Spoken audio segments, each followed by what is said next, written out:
تو چلیے شروع کرتے ہیں۔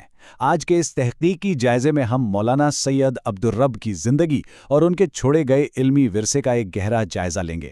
ان کے شاگرد اور چاہنے والے انہیں بے حد عقیدت سے شاہ جی کہہ کر پکارتے تھے۔ یہ صرف ایک عام سی سوانح حیات نہیں ہے، بلکہ ان کے طویل سفر، ان کے خاندانی روحانی ورثے اور معاشرے پر ان کے گہرے اثرات کی ایک مکمل داستان ہے۔ سوچئے ذرا، کتنا دلچسپ ہوتا ہے نا جب کوئی شخص اپنے خاندان کے روحانی سلسلے کو لے کر آگے بڑھتا ہے اور معاشرے کے دلوں پر اپنی انمٹ چھاپ چھوڑ جاتا ہے۔ آگے بڑھنے سے پہلے جلدی سے دیکھ لیتے ہیں کہ آج ہم کن اہم پہلوؤں پر بات کریں گے۔ ہم ترتیب وار ان کے خاندانی پس منظر سے شروع کریں گے، پھر ان کے حصول تعلیم کے مراحل پر روشنی ڈالیں گے، اس کے بعد ان کی تدریس، خدمات اور زہد و تقوی کا ذکر ہوگا، اور آخر میں بات کریں گے ان کے آخری ایام اور اس ورثے کی جو انہوں نے اپنے پیچھے چھوڑا۔ تو سب سے پہلے بات کرتے ہیں ان کی جڑوں کی، ان کے خاندانی پس منظر اور روحانی شجرہ نسب کی۔ اگر ہم ان کے شجرہ نسب پر غور کریں تو یہ بات بالکل واضح ہوتی ہے کہ ان کا تعلق ایک نہایت باوقار اور مذہبی خاندان سے تھا۔ ان کے دادا سید سعید خاندان کے ایک معزز بزرگ تھے، اور ان کے والد سید علی ایک جید عالم ہونے کے ساتھ ساتھ سید عبداللہ اکبر کے قریبی ساتھیوں میں شمار ہوتے تھے۔ ایک اور دلچسپ بات یہ ہے کہ ان کا خاندانی سلسلہ نور بخشی مسلک کے بہت ہی معروف پیر طریقت سید شمس الدین عراقی سے جا ملتا ہے۔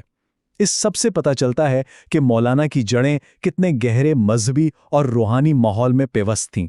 اب اسی گہرے روحانی ماحول کے سائے میں مولانا سید عبدالرب کی ولادت ہوتی ہے۔ دستاویزی شواہد ہمیں بتاتے ہیں کہ ان کی پیدائش 1930 سے 1935 کے درمیان خانقاہ دملدو کے علاقے میں ہوئی۔ وہ اپنے 5 بھائیوں میں سب سے بڑے تھے، اور دیکھیں، خاندان میں سب سے بڑا ہونے کا مطلب اکثر یہی ہوتا ہے نا کہ خاندان کی روایات کو آگے بڑھانے کی اولین ذمہ داری بھی سیدھا آپ کے کندھوں پر آ جاتی ہے۔ اور آگے چل کر ہم دیکھیں گے کہ انہوں نے ذمہ داری کو کس شاندار انداز میں نبھایا۔ ان کی آگے کی زندگی کو سمجھنے کے لیے ان کے والد پر جو کچھ بیتی اسے جاننا بہت ضروری ہے۔ ایک طرف تو سید علی ایک نہایت شاندار عالم تھے۔ انہوں نے ہندوستان کے مختلف مدارس سے اعلیٰ تعلیم حاصل کی اور واپس آ کر اپنے گاؤں میں دین سکھانا شروع کر دیا۔ لیکن دوسری طرف مسلکی اختلافات کی وجہ سے انہیں شدید مخالفت اور کٹھن مشکلات کا سامنا کرنا پڑا۔ انہیں اسکردو کی حمید گڑھ جیل میں قید کر دیا گیا، جہاں ان کی وفات ہوئی، اور ماخذ میں یہ بات صاف طور پر بیان کی گئی ہے کہ مخالفین کی طرف سے ان کی میت کی بے حرمتی کی گئی اور یہاں تک کہ جنازے میں بھی رکاوٹ ڈالی گئی۔ یہ وہ انتہائی تلخ قربانیاں تھیں جو ان کے خاندانی ورثے کی بنیاد بنے۔ خیر، ان حالات کے بعد اب آگے بڑھتے ہیں اور دیکھتے ہیں کہ مولانا کا اپنا حصول تعلیم کا سفر کیسا رہا۔ ان کے اس علمی سفر کا آغاز اپنے گھر سے ہی ہوا۔ دستاویز کے مطابق ان کی والدہ ایک نہایت نیک، تہجد گزار اور عبادت گزار خاتون تھیں۔ انہی سے مولانا نے ناظرہ قرآن کی ابتدائی تعلیم حاصل کی۔ پھر 1950 کے آس پاس انہوں نے علم کی پیاس بجھانے کے لیے پنجاب کا ایک طویل سفر طے کیا اور جامعہ سلفیہ فیصل آباد کا رخ کیا۔ یہ یقیناً کوئی آسان فیصلہ نہیں تھا، لیکن 10 سال کی لگاتار اور انتھک محنت کے بعد 1960 میں انہوں نے وہاں سے نمایاں کامیابی کے ساتھ سند فراغت حاصل کی۔ یہاں ایک اہم پہلو یہ ہے کہ جامعہ سلفیہ میں انہیں اپنے وقت کی عظیم ترین شخصیات سے سیکھنے کا بہترین موقع ملا۔ ذرا ان ناموں پر غور کریں: مولانا سید محمد داؤد غزنوی، شیخ الحدیث مولانا محمد اسماعیل سلفی، میاں محمد باقر، مولانا محمد عبداللہ اور حکیم نور الدین۔ ان جلیل القدر اساتذہ کی صحبت اور رہنمائی نے ہی اصل میں مولانا سید عبدالرب کی ذہنی اور فکری سمت کا تعین کیا اور ان کی علمی بنیادوں کو بالکل پختہ کر دیا۔ اچھا، تو تعلیم مکمل ہونے کے بعد کیا ہوا؟ چلیے اب ان کی تدریس اور ان کی عوامی خدمات کے سفر پہ روشنی ڈالتے ہیں۔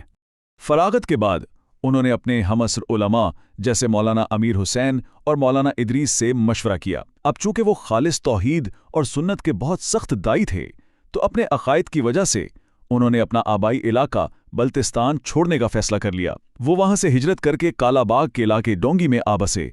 وہاں انہوں نے ایک جامع مسجد اور مدرسے کو اپنا مرکز بنایا، اور وہاں سے انہوں نے بچوں اور بڑوں کو قرآن، حدیث اور دیگر دینی کتب پڑھانا شروع کیں۔ اور جانتے ہیں، سردیوں کی شدید ترین ٹھنڈ میں بھی یہ تعلیمی سلسلہ بنا رکے پوری لگن کے ساتھ جاری رہتا تھا۔ اور ان کے سنتھک محنت کا پھل کیا نکلا؟ ان کے شاندار شاگرد، ان میں عبدالرشید، مولانا عیسیٰ، محمد سرور، غلام ربانی، محمد اکرام، محمد زمان اور عبدالقادر جیسے اہم نام شامل ہیں۔ جو علم اور جو سوچ انہوں نے اپنے اساتذہ سے حاصل کی تھی وہی انہوں نے پوری دیانتداری کے ساتھ اگلی نسل تک منتقل کر دی۔ اور واقعی کسی بھی عالم کی کامیابی کا اس سے بڑا ثبوت اور کیا ہو سکتا ہے؟ اب ہم آتے ہیں ان کی شخصیت کے اس حصے کی طرف جو انہیں سب سے الگ بناتا ہے، یعنی ان کا زہد و تقوی اور ان کا اخلاقی کردار۔ ان کے اصول کتنے پختہ تھے، اس حوالے سے ہمیں ماخذ میں دو بہت ہی حیران کن واقعات ملتے ہیں۔ پہلا واقعہ عوامی سطح کا ہے۔ ہوا کچھ یوں کہ علاقے میں ایک نیا تھانے دار آیا جو کلین شیف تھا اور ان کے نزدیک خلاف سنت تھا، تو انہوں نے اسے سلام کرنے سے صاف انکار کر دیا۔ اس بات پر انہیں گرفتار کر لیا گیا، لیکن پھر علاقے کے لوگوں نے اتنا احتجاج کیا کہ مجبوراً انہیں فوراً رہا کرنا پڑا۔ اور دوسرا واقعہ ان کی نجی زندگی کا ہے۔ جب ان کی شادی کی بات چل رہی تھی تو وہ لڑکی والوں کے گھر گئے، لیکن جیسی انہوں نے وہاں موسیقی کی آواز سنی وہ وہاں سے فوراً بنا کسی سے بات کیے واپس لوٹ آئے۔ انہوں نے کسی بھی قیمت پر اپنے عقائد اور اصولوں پر سمجھوتا نہیں کیا۔ ان کے عقائد کی سختی کا اندازہ اس ایک بات سے لگایا جا سکتا ہے کہ اگر وہ کسی کے پاس آلات موسیقی یعنی میوزیکل انسٹرومنٹس دیکھ لیتے تو انہیں فوراً توڑ دیتے تھے، لیکن اور یہ بہت توجہ طلب بات ہے، وہ ان ٹوٹے ہوئے آلات کی قیمت اپنی جیب سے ادا کر دیتے تھے۔ سوچئے یہ ان کے انصاف کا کیسا معیار تھا، برائی بھی مٹانی ہے لیکن ساتھ ہی کسی کا ذاتی مالی نقصان بھی نہیں ہونے دینا۔ یہ ان کی مالی دیانتداری کی ایک بے مثال جھلک ہے۔ اب آپ سوچ رہے ہوں گے کہ اتنی سختی کے باوجود لوگ ان کے بارے میں کیا رائے رکھتے تھے۔ اصل میں ان کی اسی بے باکی، سچائی اور دیانتداری نے انہیں مقامی لوگوں میں بے حد مقبول بنا دیا تھا۔ ان کے شاگرد اور کالا باغ کے مقامی لوگ انہیں نہایت عقیدت اور محبت سے شاہ جی کہہ کر پکارتے تھے۔ انہوں نے اپنی پوری کی پوری زندگی مسجد میں گزار دی، کوئی ذاتی جائیداد نہیں بنائی، اور چونکہ ان کی اپنی کوئی اولاد نہیں تھی تو انہوں نے اپنا سارا وقت، اپنی ساری توجہ خالصتاً اپنی تدریس اور اپنے شاگردوں کے لیے وقف کر دی۔